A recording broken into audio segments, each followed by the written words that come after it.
Hey guys! Welcome sa Panlasang Pinoy. Ako si Vanjo Marano. At itong dish na lulutuin natin ngayon ay tamang-tama dahil summer na sa Pilipinas. Ang gagawin kasi natin ay inihaw na baboy.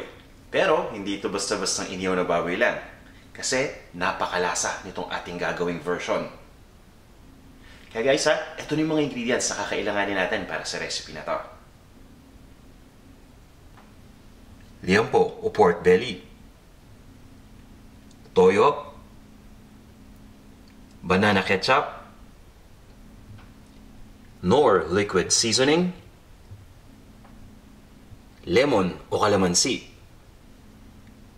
garlic powder, pati na rin ng ground black pepper o yung pamintang durog. Okay guys, umpisa na natin. Gawin muna natin yung marinade. So pagsasama-samayin lang natin dito yung mga ingredients sa paggawa ng marinade nitong ating inihaw na baboy. Umpisa natin sa toyo. Kuha lang tayo ng isang malaking bowl at paghahalu-haluin natin lahat ng mga marinade ingredients dito. So ayun ating toyo at pipigaan na natin ng lemon. So ang gamit ko dito lemon, pero mas maganda sana kung kalamansi ang gagamitin ninyo. Okay? Ang gamit ko ditong lemon ay 3 maliliit na peraso. Pagdating sa kalamansi, pwede kayong gumamit ng mga 6 hanggang 7 malalaking kalamansi dito. Tama-tama lang yan. So, pigain na natin lahat ito.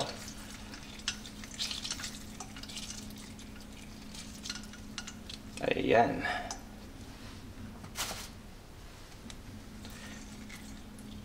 Simpleng-simple lang itong ginagawa natin. Pinaghahalo-halo lang natin lahat ng mga ingredients sa pangbabad.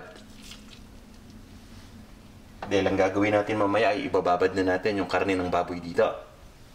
Ito na yung ating banana ketchup. Yan guys banana ketchup ito. Ito yung Filipino banana ketchup. Okay? Sa tingin ko wala namang ibang version pa ng banana ketchup kundi yung Filipino lang. So kung magtatanong kayo kung pwede bang tomato ketchup, siguro sasabihin ko na kung wala kayong banana ketchup, pwedeng hindi nyo na lang lagyan. Okay lang yun. Pero mas maganda kung meron tayong banana ketchup. Kumbaga ito ay nice to have na ingredient. Maglalagay na rin tayo dito ng garlic powder. Ayan. Kung wala kayong garlic powder, pwede kayong gumamit dito ng sariwang bawang. Didikdikin lang natin at hihiwain natin ng maliliit na peraso. At ito na yung ating durog na paminta. Yung pamintang durog. At syempre, hindi mawawala dito kaya nagiging malasa ito. Itong ating Knorr liquid seasoning. Ayan. Ang kagandahan dito sa Knorr liquid seasoning, konting-konti lang ang kailangan natin dito. At panalong-panalo na kagad yung lasa. Hahaluin lang natin ito mabuti.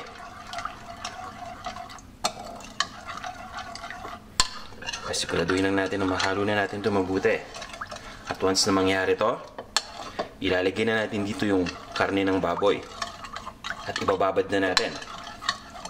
So yan, ready na tong ating marinade. Kunin na natin yung karne ng baboy. At ilalagay lang natin dito ng isa-isa.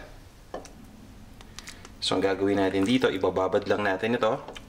Pero bago natin ibabad, siguraduhin muna natin na nakot na ng marinade itong karne. At ihanda natin ito mamaya na yung position nito ay yung talagang nakalubog o maaari yung pinaka-maximum or optimal position rather para ma-absorb niya yung kanyang marinade. So ibig sabihin nun, ilulubog ko ito ng konti na katulad niyan para sa ganon, mas malaki ang tsansa na ma-absorb ng lahat ng parte ng karne itong marinade natin. Alright? Guys, kapag naayos na natin itong karne ng baboy dito sa kanyang marinade, kailangan lang natin itong i-marinate o ibabad ng ilang oras. Para sa akin, mas matagal, mas maganda, nang sa ganun ay mas masipsip o mas ma-absorb ng karne yung kanyang marinade. At mas magiging malasa ito. So, ang ginagawa ko dito, tatakpan ko muna to ng cling wrap. O kayo kung wala kayong cling wrap, walang problema. Pwedeng kahit anong pantakip lang, kunyari plato o kung ano man. At pagkatapos nito, ay ilalagay lang natin sa loob ng refrigerator. Dahil medyo matagal yung ating pagbabad, mas maganda kung nilalagay natin sa loob ng ref ito. Nang sa ganun ay makaiwas tayo sa contamination. Para nang sa ganun yung karne ng baboy ay manatiling sariwa pa rin habang binababad natin. Okay? So ayan. So ilalagay ko muna to sa loob ng refrigerator para matuloy lang yung pag-marinate ng ilang oras. At pagkatapos nun, handa na tayo para ihawin ito. Ang ginawa ko dito, minarinate ko ito overnight para nang sa ganun, ma-absorb talaga yung lasa ng kanyang marinade. Okay? So tingnan muna natin ito.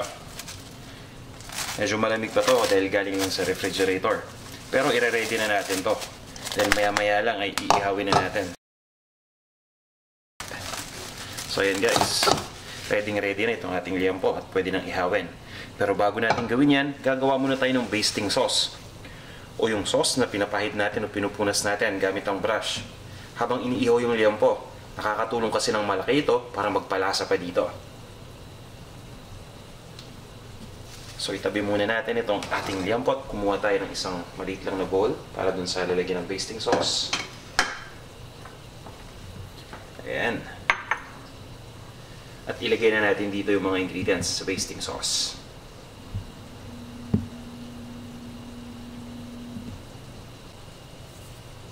Ang gagawin nating basting sauce, kapareho din ng marinade na ginawa natin. Well, actually, pwede natin gamitin yung marinade na basting sauce, pero might as well dito, mas maganda siguro kung gumawa na lang tayo ng bago para sariwang-sariwa ito. Maglalagay tayo dito ng toyo. Yan yung toyo. Ito yung basting sauce natin ulit. Ito yung ating pinupunas dun sa liempo habang iniihaw ito. Right? At naglalagay din tayo ng banana ketchup dun sa ating basting sauce. Ayan. Ito yung nagpapalapot dun sa ating sauce. Lagyan din natin to ng paminta, ground black pepper, pati na rin ng Knorr liquid seasoning para maging mas malasa pa to. Ayan. Tapos guys, simpleng-simple lang tong sauce na to. Lalagyan lang natin to ng lemon o ng kalamansi, kung ano man yung meron tayo. So sa pagkakataon ito, gagamitin ko yung lemon. Bibigyan lang natin to ng lemon dito. Ayan. Pagkatapos, hahaluin lang natin ito mabuti. So, ito po yung kalahati ng lemon.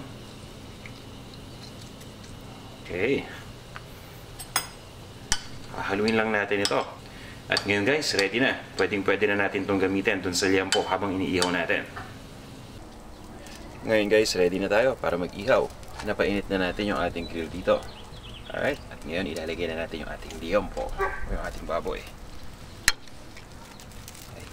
Ayusin na natin dito. Sa isa lang.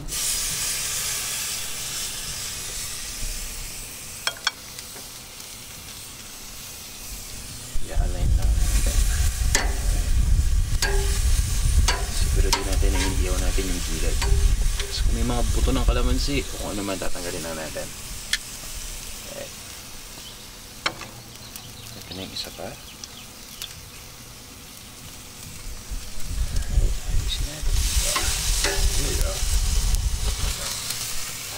At ito na yung pinakahuling piraso. Papatuloyin lang natin yung sobrang marinade dito. At ilalagay na rin natin. Okay. Papabayaan lang natin ito dito na maihaw na ilang minuto.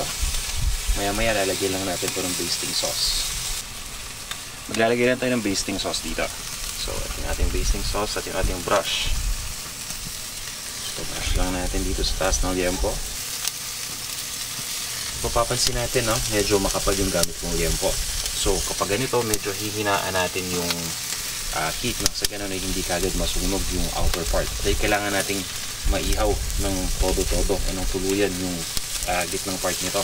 So, kapag malakas yung ating apoy, ang tendency niya ay maluluto kagad yung labas, pero maya-maya yung loob naman hindi ganun kaluto. Pero pwede ninyong gawain yung liempo nung maninipis na peraso para mabilis lang din. Hindi ko na hiniwa ito dahil nung nabili ko, binito ng hiwa. Pagkatapos nating ihawin ng ilang minuto guys, pabalik rin lang natin ito. Okay. Ayan. Para yung kabilang side naman yung maihaw.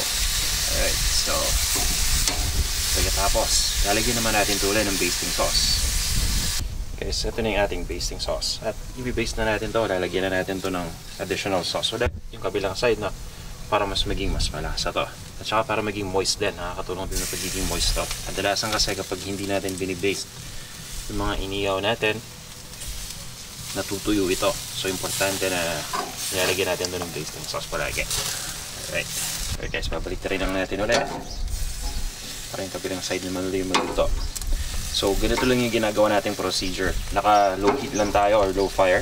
Tapos, binabaliktad lang natin ng mga 2 o 3 beses hanggang sa tuloy ng maluto yung pork. Sa ganun ay hindi ito masunog kagad.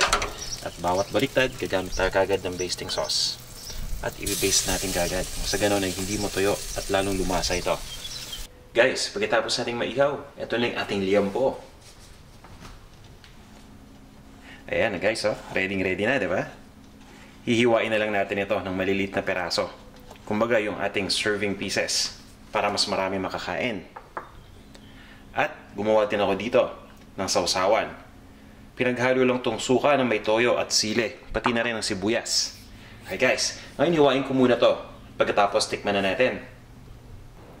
And guys, pagkatapos natin hiwain, ito na yung ating inihaw na baboy. Tamang-tama itong isawsaw dito sa ginawa nating sausawan. Ngayon guys, tikman na natin.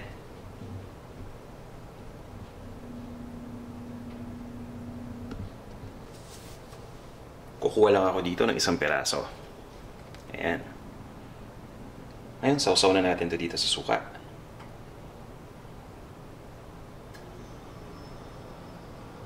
Ayan, tikman na natin to. Tikman na natin.